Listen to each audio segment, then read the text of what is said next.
Hi, Joe. My name is Kathy. In light of everything you've said today, today is the 75th anniversary of the liberating Auschwitz prisoners. And what can we do, given what Donald Trump is doing at the border with those children who are incarcerated, so that they don't go out and experience the kind of stigmatization that so many Jewish people and Gypsies and Romas did in Europe? It's so important, particularly when anti-Semitism in the United States is on the rise again, and it's frightening. We're living in the 30s again in so many ways. Thank you.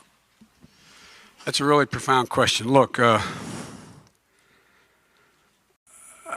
I was raised by a Catholic dad the Jewish community would call a righteous Christian. We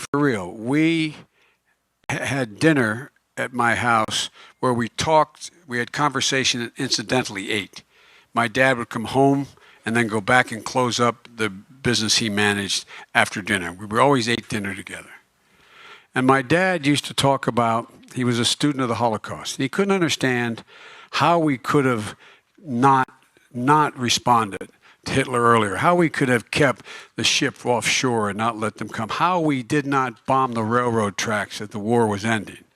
And so one of the things that there's a phrase in the Jewish community, which is never again. Never again, meaning we'll never allow this to ever happen again.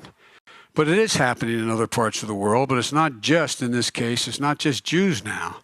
But in America, they're being victimized. There's been more attacks on synagogues and on Jewish homes of worship, houses of worship, than any time in American history since this man's become president of the United States.